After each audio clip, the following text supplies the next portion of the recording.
Thanks so much for tuning in. This will be the May 2025 meeting update. Start off, thanks so much for your patience. This was taking me a little longer to get to than previous. The mayor was out of town for this meeting, so I had the privilege to host this meeting, and things overall went well. I will go through it as always. I'm going to try to not double back on things that we've talked about before, but give you the new updates. The first thing is we had some million word readers from Bob Lilly Elementary School, which was excellent. We were able to recognize them. It was an absolute honor again for to recognize Miss Christy Zanazzi, who had 50 years of service at Careco Bob Lilly. It really is an amazing feat to spend 50 years anywhere, especially in education.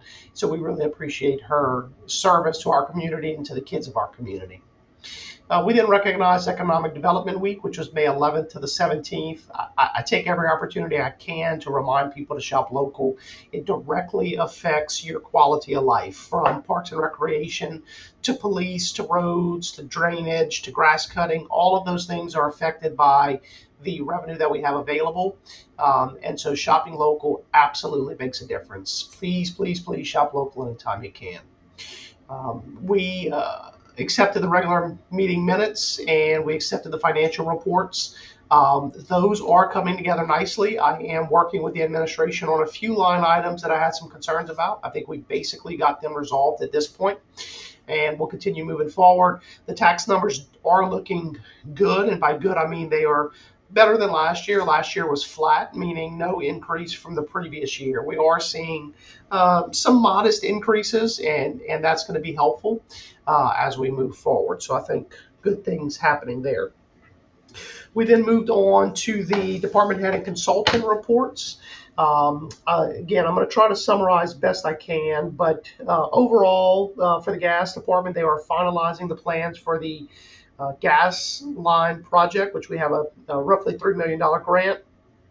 It sounds like we may have to move this into two phases to get it all done. We've got some old lines in the ground. We're trying to get all of those lines upgraded. This has been something ongoing for many years. This is something we know we need to do. And so, fortunately, we have a grant to get it done. We did hear, again, some good news about the sewer plant. That project is moving forward, and we're hopeful to take that out to bid very, very soon. Parks and Recreation, if you haven't seen the new building at Pelican Park, I think it's coming along nicely. I haven't been inside, but I've seen the outside a few times. It looks great. Multiple summer programs. If you're still looking for something, let me know. There is the long-standing program at Careco Middle. I was a camper there for several years. Really great camp, very affordable. They have a lot of great things that are happening there. And of course, the Careco Sports Complex, which is a very, very popular camp. And so those two programs we have going on. The administration and the council and the Parks Department has heard the concerns of the community. So the bathroom improvements at Careco Park have started. That is progressing well. The Chief Anderson then had some updates. They are starting an Explorer program. This is for usually, I believe it's 14 to 18-year-olds. I was actually an Explorer with Lafayette Fire Department and Acadian Ambulance when I was in middle and high school. It's a great program for those who may be interested, in this case, law enforcement. Contact the police department if you have somebody in that age group and who's interested. They've got some great plans to get those people interested and involved. There's also the Badges of Trust, which has been another very popular program that'll go on this summer again. Just please reach out to the police department to see if there's more availability. Chief David Anderson, they gave us an update that they are still working on the roof at Fire Station number 3 at 911 West Gloria Switch. And so hopefully we can get that resolved soon. I was excited to hear that Chief Anderson and his team have begun or are planning to begin a volunteer fire academy. Those of you may be aware, I was a volunteer in the Careco Fire Department for some time, And one of the hardest things for volunteers who have families and work and go to school is the amount of training that's really necessary to be safe and proficient and to maintain the ratings of the fire department. And so this will allow those people, those volunteers, to obtain the certifications that they need. It'll be on evenings and Saturdays, and there'll be remote options. So this is really, really good news, and I'm very, very excited about it. Next, we had Mr. Andy Sellers with Fitz the Maker. The majority of what he needed to talk about is going to come up later, so I'll touch on it then. So the first thing is the Safe Streets for All. I've talked about this pretty extensively. It is the extension of Gloria's Switch toward Walter, basically taking the dog legs out. Very, very early in the planning, but this is a roughly $16 million project. Approximately $3 million or $3.2 million would be the Carencro portion of it. And of course, we're going to go after some state funds. As I mentioned, this is a long-term, many year project. This is the first step that the council has approved essentially given the authority to the mayor and administration to apply for this grant to get the project started. So we're very, very hopeful. We think we have a lot of things going for us to get this done, and the council did pass this resolution unanimously. The next item was one that we do every year. The language is a little complicated, and the mayor and I actually spoke about this before the meeting, but essentially it provides a small amount, but some financial assistance for elderly housing and programming at some of our assisted livings inside the city limits. This is essentially a continuation of what we've done every year to help the elderly in our community. The third resolution was for the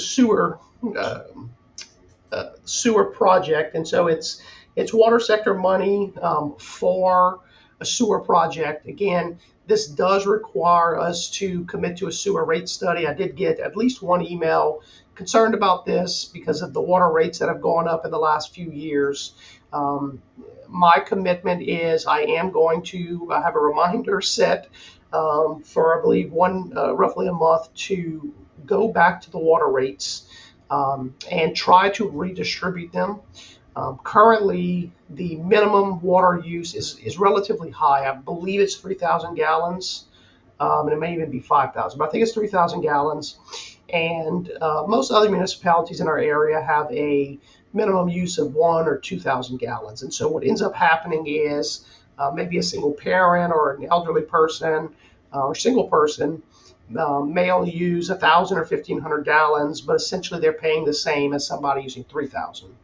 And so redistributing that will be helpful for those who are on lower incomes or using less water. This specifically does not deal with water rates, but it's a similar situation with sewer. And the reason I bring up the water rates at all is to tell you that we will continue to work on whatever we can to keep the rates low and appropriate as best as we can, given our constraints. These are things that are handed down from the state, and we don't have much wiggle room once they tell us what the rates need to be. We did move some things around, and I think we were successful at getting them to adjust what their initial estimates were. But this is a roughly $7 million water sector grant or water sector funding, and leaving $7 million on the table is really, really difficult. We need to get every dollar from the state and the federal government back that we can to do these water and sewer projects, and so we'll do what we can as we move forward. But the council did approve this resolution. The next one was a big one for me. I think it was big for our community. I think a lot of people have worked hard on it, and it was amending the budget to add $55,000 to the police fund. And this will give a raise to our law enforcement officers. We had pretty extensive discussion that I think I talked about last time on how many police officers were down. There are no applicants. We're the lowest in the parish as far as law enforcement. The chief David Anderson does have some money in his budget because he has so many openings. He is fairly under budget in salaries.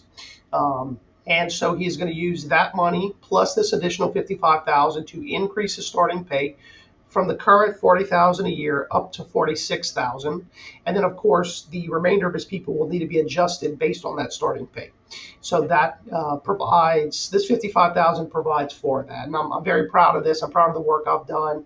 Chief David Anderson should be commended. He has been pushing me in the council and having discussions and really digging down to the numbers and talking to people around the parish to get this problem fixed.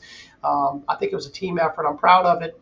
I did speak a bit at the meeting at the end about some other plans we have that are a little bit broader, and they look at a paid plan that sets up how we're going to give raises going forward. And I think the goal of the council that I understand, and certainly my goal would be that this would apply not only to the police department, but to our public works employees and others, so that we can hire and retain top-notch people. I firmly believe without the best people, we can't do the things we need to do, whether that's dig ditches, law enforcement, streets, whatever it is, gas, sewer, all the things that we do. We need to be able to hire and maintain those people. And so a pay plan will go a long way. We're still working on that. I've done some initial number crunching for it. I'll pass it off to another council member who is going through that. Once we have it together, we're going to present it to the mayor and then hopefully the entire council for approval by budget time. Budgets are always tight, and especially in the municipalities, but I do think putting our people first is probably the most important. So more to come on that. We then went to introductory ordinances.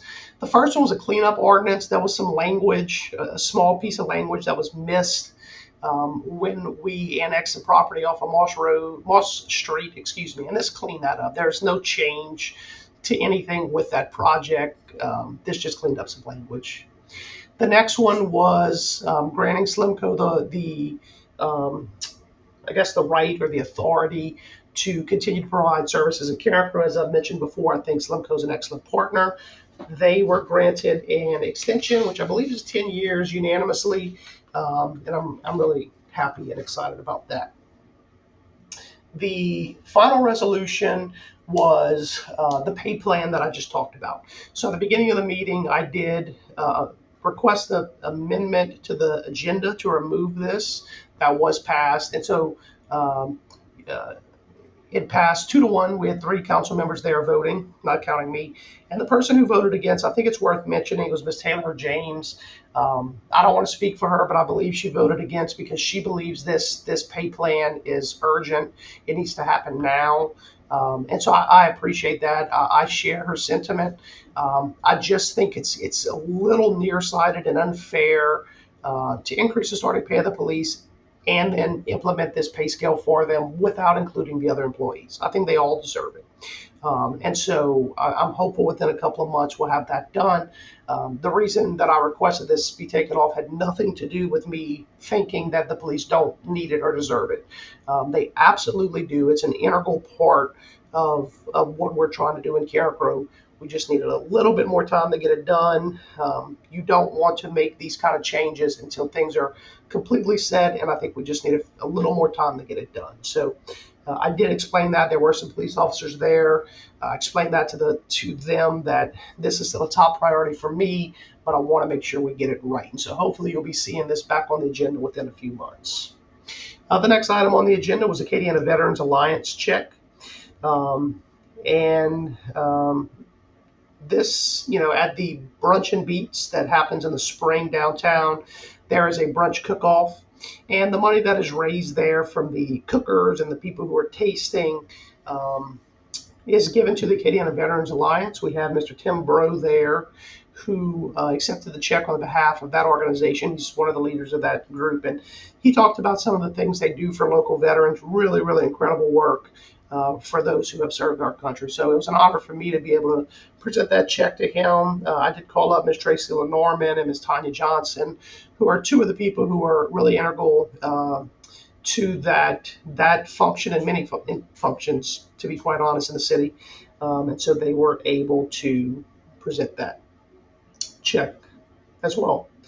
And then we did add an additional item, and it was for the sewer at Pelican Park. You may recall we talked about it's going to cost roughly $200,000 to run a sewer line to the North Fields or kind of the McRD stage area of Pelican Park.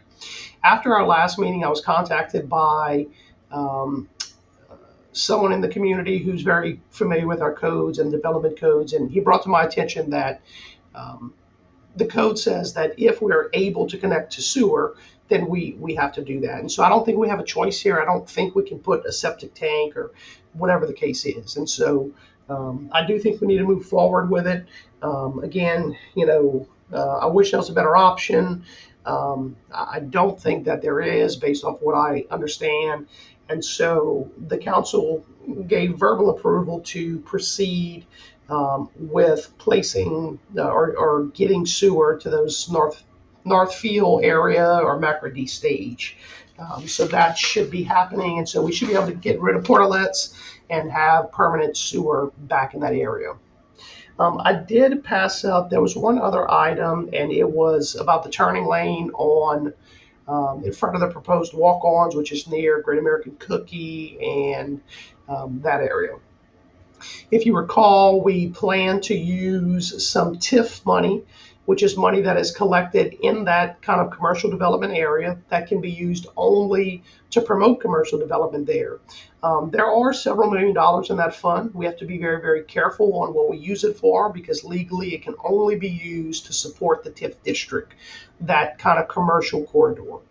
And so a turning lane to get a restaurant to come is certainly one of the things that TIF money could be used for. And based on some projected numbers that we have, it looked like at that $200,000, we would probably get that money back in roughly 3 to 5 years.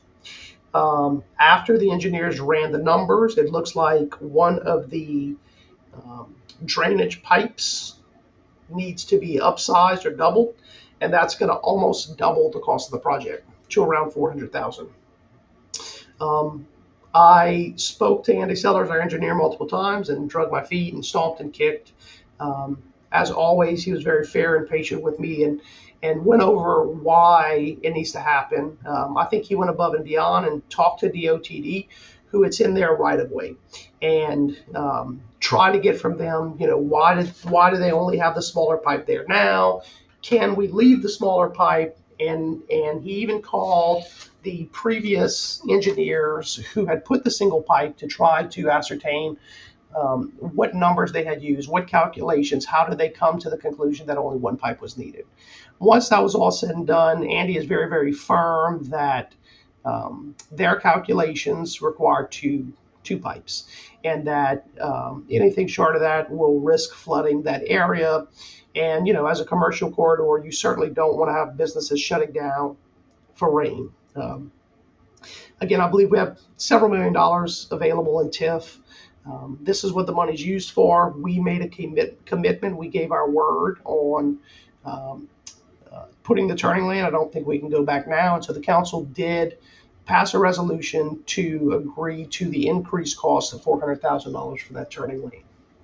One other item I did fail to mention, I talked pretty extensively at the meeting, and again, I've talked offline with Vince the Maker multiple times about the lift station work that is being done. Those of you who've listened to these videos for some time know they're very, very far behind. They're in liquidated damages. There are bills that they have not paid. It's my strong feeling, and what I said at the meeting was, it is my hope that the city's legal team and the city's administration uses every available option to obtain every damage that we can from this company once this is said and done. And I would highly encourage them to begin talking to the bonding companies, which are the people who essentially, it's basically insurance, that the projects will get done and on time and there won't be problems. I worry that if we wait much longer, the contractor is going to owe us more than we owe him. And if we don't engage the bonding company soon, we're going to have problems. So I encourage the administration and our legal team at our meeting to do that. And again, to go after every penny that we can for the citizens. It's gone on too long, and it's time we get it done. Thank you so much for listening, and we will see you soon.